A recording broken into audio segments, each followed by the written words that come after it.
Eu quero falar um pouquinho, te dar um pouquinho de alguns pensamentos, e depois eu já vou entrar nos textos. Quando se fala sobre felicidade, é sempre bom estudar, pensar, e eu quero que você anote uma frase, um conceito. Felicidade nunca é um destino, ela é um processo.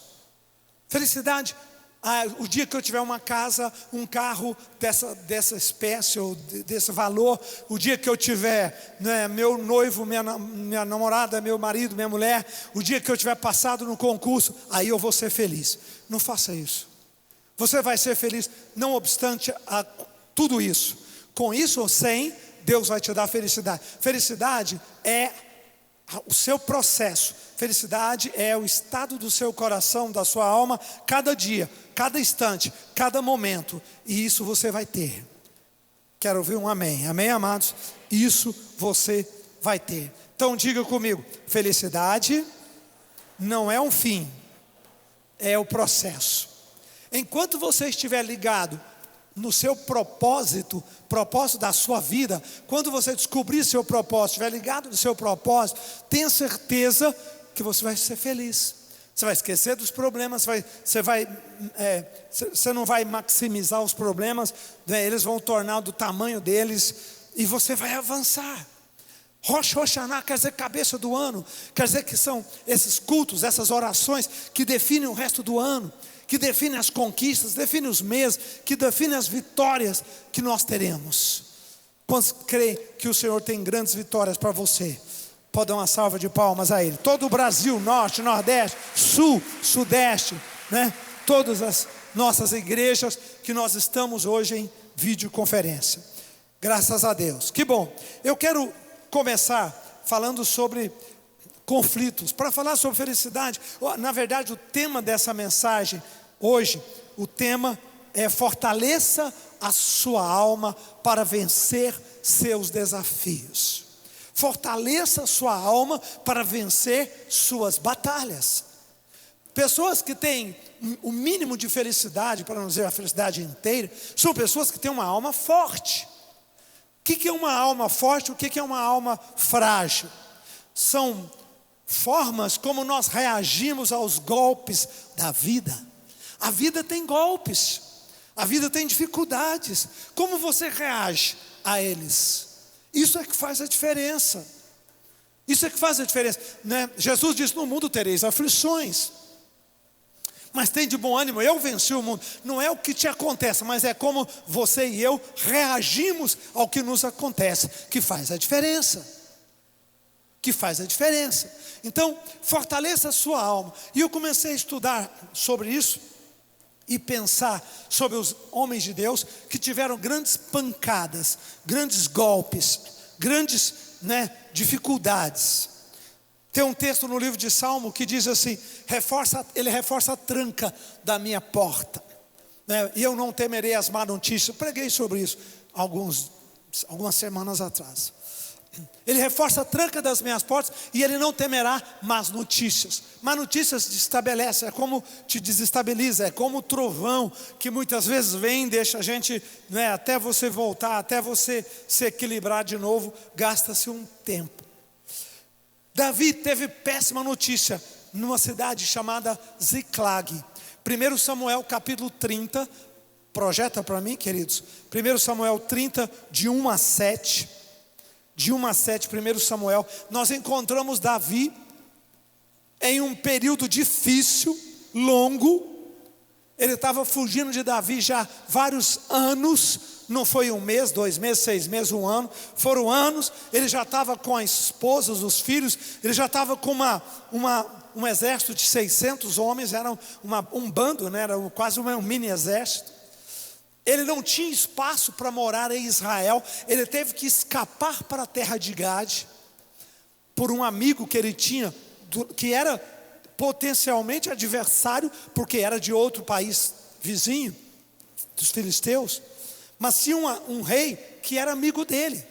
E ali ele conseguiu uma cidade de refúgio para ele encontrar. Deus sempre tem uma cidade de refúgio para nós. Amém? Deus sempre tem uma cidade de refúgio para você. Por mais que as coisas estejam difíceis, por mais que as coisas sejam problemáticas, Deus vai te mostrar uma cidade de refúgio, uma fortaleza, e Ele vai dizer: meu filho, minha filha, entra aqui, fica escondido aí, até que passe a tempestade, e eu virei te trazer. E quando você sair, a tempestade passou. Sempre tem uma cidade de refúgio. Agora, o duro é, e quando a sua cidade de refúgio é destruída? Esse é o ponto. E quando o inimigo ataca exatamente a sua cidade de refúgio? E aí? Aí você precisa tirar força lá de baixo. Aí você precisa tirar força lá de dentro do seu coração. Sucedeu, pois, que chegando Davi e seus homens ao terceiro dia a Siclag. Por quê? Porque ele estava indo para uma guerra, foi dispensado da guerra, mandaram voltar.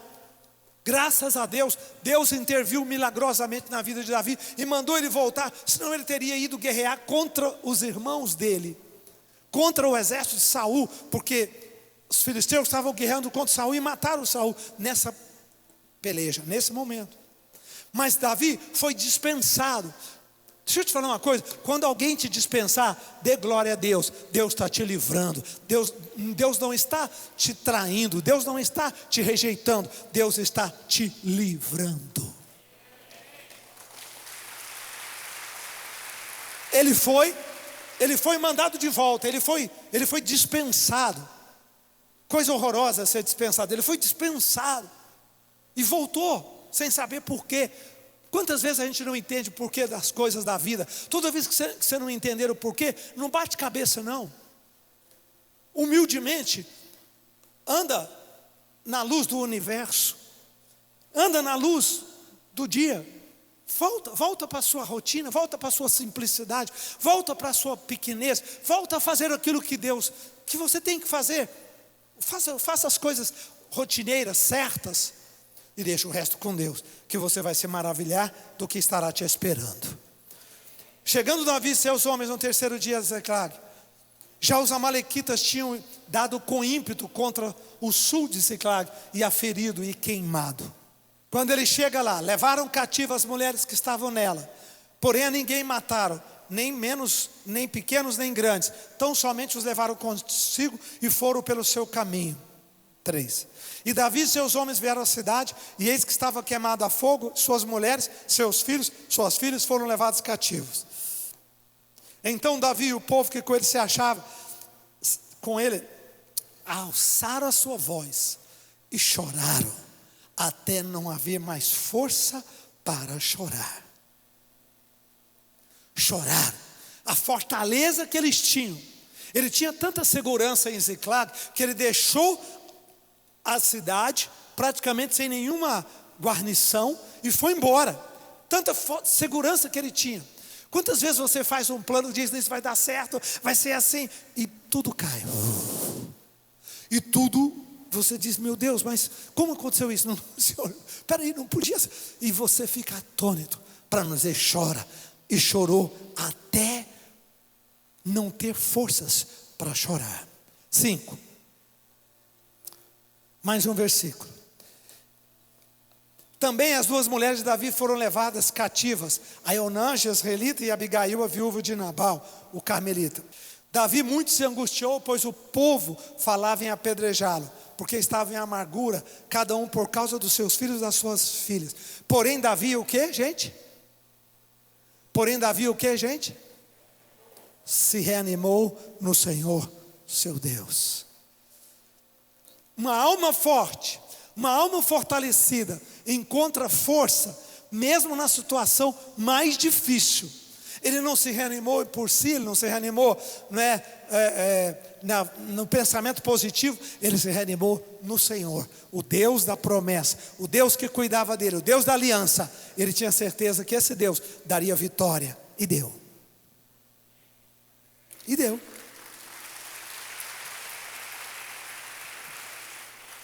Você sabe o que acontece? Davi cobra ânimo, deixa os homens cansados, pega um pelotão novo e vai atrás. Encontra um espia, um rapaz que estava jogado no chão. ele dá comida para aquele rapaz, e aquele rapaz contou tudo o que aconteceu e onde estavam os inimigos. Eles foram, eles restauraram tudo. Uma alma fortalecida traz força para a sua saúde, para as suas finanças, para as suas emoções. Uma alma fortalecida traz o despojo inteiro de volta. Uma alma fortalecida. Presta atenção, se ele tivesse se desanimado, se ele tivesse desistido, se ele tivesse, acabou 3 dias já, não tem ninguém vivo, é perca de tempo. Nós vamos arriscar inclusive nossa saúde. A lógica mandava desista, mas ele não desistiu. Ele foi, ele buscou a Deus, ele tomou ânimo no Senhor, seguiu para frente e teve uma grande bênção, uma grande força, teve uma grande resposta. Dá para dizer amém? Reanime-se no Senhor e vá buscar aquilo que você perdeu. Reanime-se no Senhor, porque o teu Deus não deixa a sua fortaleza ser destruída. Teu Deus traz de volta para você. Amém, Brasil? Pode dar uma salva de palmas, todas as nossas igrejas. Isso. Todo o pessoal do Rio, São Paulo, Norte, Nordeste, Sul, Sudeste, né? Todas as nossas igrejas que estão conosco hoje. Um homem se reanimou no Senhor. Um líder pegou fé, tomou força e reverteu a situação. Se as coisas caíram para você, não desista, não entregue. Tome fé no Senhor, posicione-se no Senhor. Por quê? Porque Deus te dará vitória e tudo te será reconstituído em nome de Jesus Cristo. Amém? Lá no 1 Reis, capítulo 19, versículo 13, nós encontramos um outro profeta, Elias, em uma outra crise onde a alma dele está sendo desfacelada. 1 Reis 19, isso, versículo 13. Ouvindo Elias, envolveu o rosto no manto, saindo, pôs-se à entrada da caverna, e eis que veio uma voz e lhe disse: que fazes tu aqui, Elias? Ele respondeu: tenho sido extremamente zeloso pelo Senhor Deus dos exércitos, porque os filhos de Israel deixaram a sua aliança, derrubaram os seus altares, mataram os seus profetas à espada. Indignação. Simplesmente um homem indignado, um homem zeloso, forte, fiel, indignado, dizendo: Deus, que isso? Onde está a tua fidelidade? Nós somos fiéis, nós temos sido zelosos, nós temos sido guardado a tua aliança, mas eles deixaram a aliança, derrubaram os altares, mataram os profetas, e só eu fiquei, e ainda querem tirar a minha vida, Senhor. E ainda quero tirar a minha vida, Senhor. Próximo versículo. Disse-lhe o Senhor: vai, volta ao teu caminho para o deserto de Damasco. Chegando lá, unge a Azael, rei da Síria, a Jeú, filho de Ninsi, rei de Israel, e a Eliseu, filho de Safate, de Abel Meolá, ungirás profeta em teu lugar. Parece que foi rápido isso, né? Sabe quanto tempo, pastores, bispos? Sabe quanto tempo? Quando cansar uma etapa da tua vida, quando fechar um ciclo da tua vida. Fechou um ciclo de Elias. Elias estava tão indignado que ele disse: chega, basta, eu não tenho força mais, a minha fortaleza foi destruída. Presta atenção, não é um irmãozinho de fé, tá? Não é um discípulozinho novo, é o grande profeta Elias. Para este homem chegar ao ponto de desespero, para a alma deste homem chegar ao ponto de rendição, imagina os golpes, imagina a pressão interior que esse homem passou, gente. Faça um cálculo. Então, Deus respeita o sentimento dele, ouve o sentimento dele, atende a oração dele e substitui. Quantos estão sentindo que nós estamos num novo momento desse Brasil? Nós estamos entrando. Eu achei engraçado isso. Eu vi alguns sinais do mundo espiritual de mudanças mesmo, mudanças interessantes. Eu vi no mundo espiritual, falei com a bispa Lúcia, eu vou pregar sobre isso. 2020, Tudo que eu vi era redes rasgadas, redes furadas, redes furadas, redes rasgadas. E 2021, tudo que eu vejo no mundo espiritual é Deus costurando as redes, costurando. O inimigo rasgou uma área, rasgou outra, rasgou, pois Deus está costurando, está costurando, está costurando, está costurando, está costurando, e vai costurar todas elas. Olha que coisa. Sexta-feira Deus me deu essa visão maravilhosa. Eu falei, bem, Deus está costurando as redes, não é? E aí notícias boas estão chegando, está recompondo as coisas, e nós vamos ter um tempo melhor, e um tempo de restauração. Então Deus escutou Elias, Deus respeitou Elias, Deus ouviu Elias, e Ele mandou substituir tudo isso, inclusive ele. Só que não durou 2 meses, nem 3 meses, nem 6, 4 anos. 4 anos para Elias fechar um ciclo e abrir outro. Demora, né? Demora, graças a Deus. Não tem por que ter pressa. Para que ter pressa? O Senhor é um Deus que habita na eternidade. Agora, tá bom, bispo. Você ainda tem mais Marcos capítulo 6, só vou citar, não precisa projetar não. 6:45, quando Jesus manda eles irem para o outro lado do mar, da Galiléia. E o barquinho e balança e cai, vai e volta, aquela coisa que não para, e tempestade e tal. E Jesus aparece, e Jesus acalma, e Pedro tem fé e sai andando, e fala: se és tu, manda-me ter até ti, Senhor. E Jesus disse: vem. E ele foi. De repente ele começou a afundar, porque ele deixou de olhar para Jesus e olhou para a força do vento. Agora, eu quero... fazendo esse panorama, hoje eu descobri, ontem, eu descobri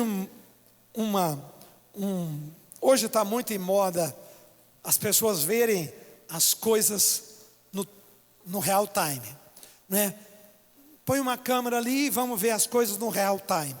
Vamos ver como ele age na situação regular, normal, nada maquiado.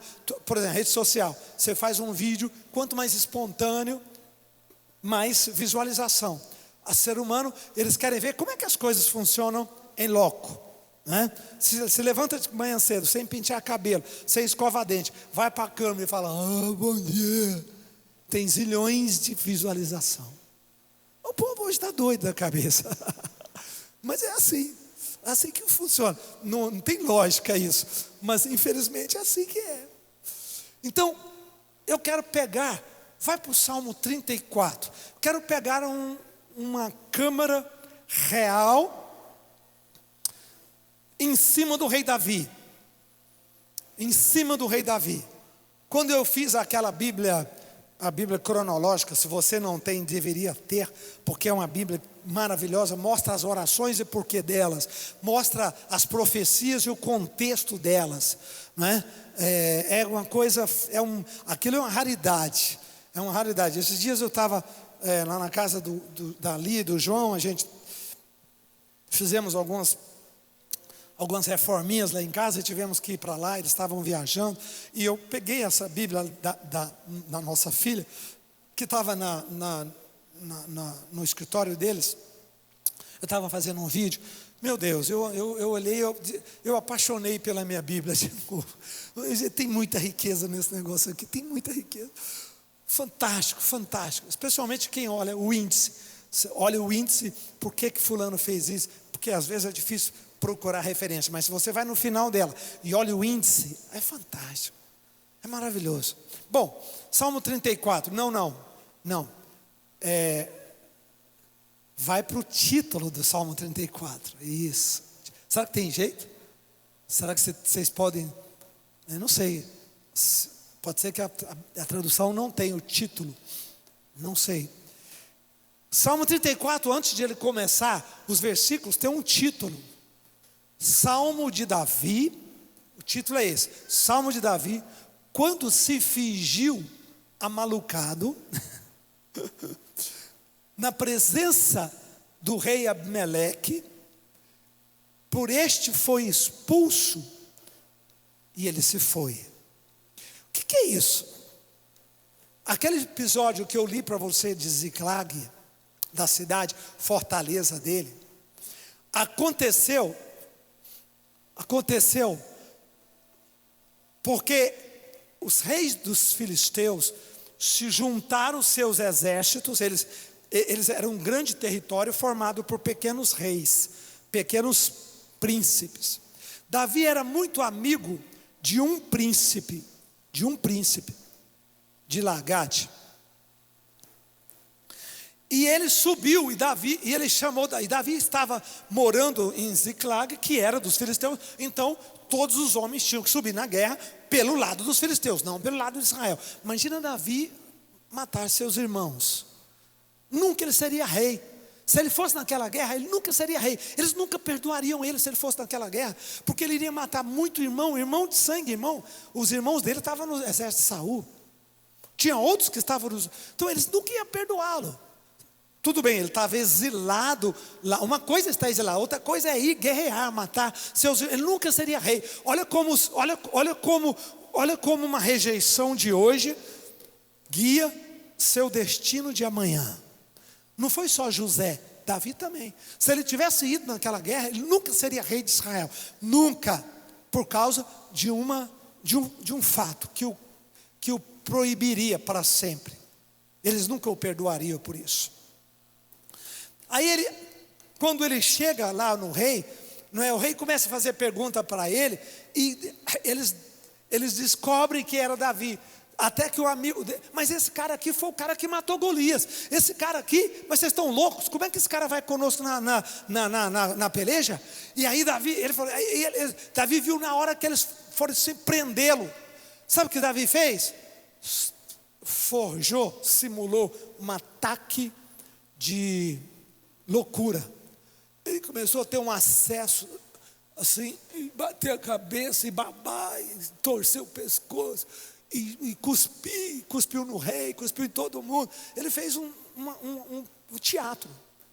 E o rei falou: vocês estão malucos, além do cara ser quem ele foi, ele ainda ficou louco, e vocês estão trazendo louco para mim. Nós temos que decidir a batalha. E pôs Davi para correr. Então Davi só foi salvo porque na hora ele teve uma luz, um insight. Ele teve uma luz, sei lá como Deus falou com ele. Essas coisas de gente, que anda com Deus é assim, E ele começou a simular que ele estava tendo um ataque epiléptico. E o rei botou ele embora. E ele saiu. Quando ele saiu, se fosse você, o que você faria? Glória a Deus, aleluia, não é? Ele compôs o Salmo 34. Quando ele saiu lá fora, juntou os homens, estava fora de perigo. Aí ele compôs o Salmo 34. Então o Salmo 34 é um salmo em loco. É um salmo de alguém que saiu de uma crise, que foi livrado por um triz, foi livrado por 1 milímetro, por uma luz de uma doideira, que ele obedeceu e deu certo. E o Salmo 34 diz: bendirei ao Senhor em todo o tempo, e o seu louvor estará sempre nos meus lábios. Gloriar-se-á no Senhor a minha alma, os humildes ouvirão e se alegrarão. Engrandecei ao Senhor comigo a todos, e a uma lhe exaltemos o nome. Busquei ao Senhor, e Ele me acolheu, livrou-me de todos os meus temores. Contemplai-o, sereis iluminados, e os vossos rostos jamais sofrerá vexame. Clamou este aflito e o Senhor o ouviu, livrou de suas tribulações. Gente, ele acabou de sair do trono do rei. Ele acabou de ser expulso. Olha a profundidade. Clamou este aflito, ele estava aflitíssimo, ele estava angustiado. Ele disse: eu não posso guerrear contra Israel, mas eu também não posso dizer que eu não vou, que se eu falar que eu não vou, eu estou morto aqui. Claro, eu estou exilado na terra deles. Então, que situação, que circunstância, que saída, Senhor. Sábado, no Arena, eu quero que vocês prestem atenção, bispos e pastores. Sábado no Arena, eu vou falar para os meninos, sobre como pensar. Como aprender a pensar. Tem gente que sabe fazer, mas tem gente que sabe pensar. E eu tenho descoberto que os grandes homens de Deus, eles não são bons na ação apenas, eles são bons na projeção. Eles aprenderam a pensar. E todos os homens de Deus que foram excepcionalmente especiais. Davi, José, não é? Todos, Abraão, eles souberam pensar. Gente, eu tenho descoberto cada coisa que dá gargalhada, que passa despercebida na Bíblia portuguesa, na versão nossa, mas é muito engraçado. Eles eram caras de uma perspicácia, de uma capacidade, e eu vou ensinar os meninos, vocês têm que aprender a pensar, não é só orar. Eu oro, eu falo com Deus. Para que eu falo com Deus? Para Deus falar comigo. E como que Deus fala comigo? Deus me dá ideias. Você concorda que a mãe de Moisés foi uma grande pensadora? Israel deve tudo que eles têm, o reino, a Moisés. Nada, eles devem a Joquebede, que é a mãe de Moisés. Por quê? Porque ela inventou um cestinho, construiu um cestinho camuflado, que a água não entrava, botou o nenenzinho lá, o rei estava matando as crianças, ela soltou o nenenzinho, o cestinho, um bercinho, né, simular, foi, a filha de Faraó pegou o garotinho, ela estava tomando banho, até isso a mulher pensou.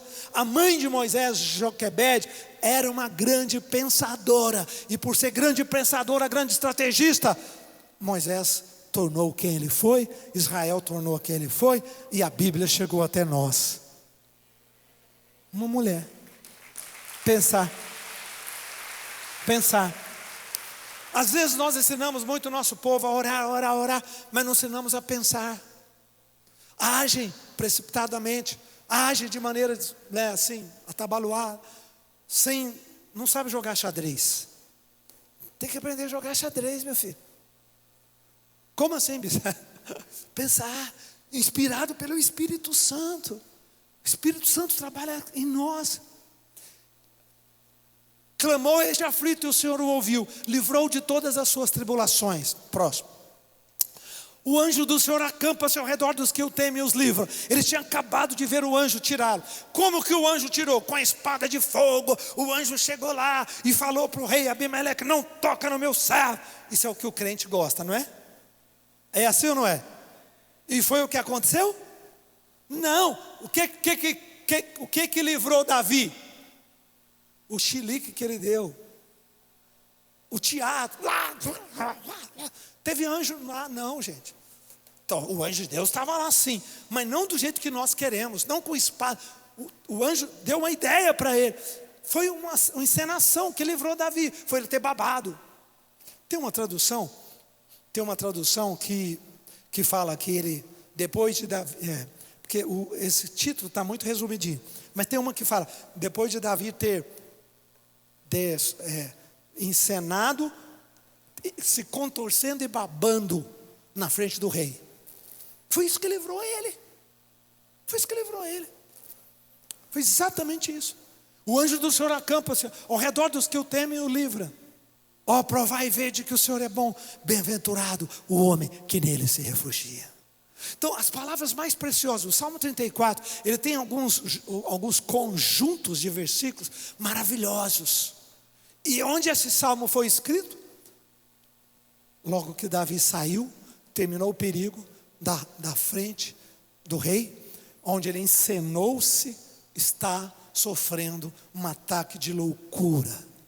Imagina isso. Tem que ter uma alma forte para fazer isso. Tem que ser um cara inteligente para fazer. Tem que ser uma pessoa muito rápida para fazer isso. Porque era 2, 3, 5 minutos e cortava a cabeça dele. Quero falar uma coisa para você. Deus vai fortalecer a sua vida. Deus vai fortalecer você. Deus vai te ungir. O anjo do Senhor acampa ao redor da sua vida para te ajudar, para te fortalecer, para te abençoar. Agora, preste atenção naquilo que o anjo está tentando comunicar com você. Sabedoria.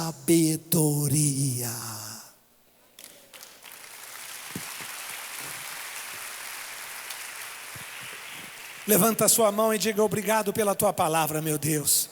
Diga: em nome de Jesus, nós recebemos a tua palavra hoje. Põe a mãozinha na mente e diga: Deus meu, me ajude a ter uma alma forte, Senhor. Que eu não possa sucumbir em meio aos golpes, em meio aos problemas, em meio às dificuldades, Pai.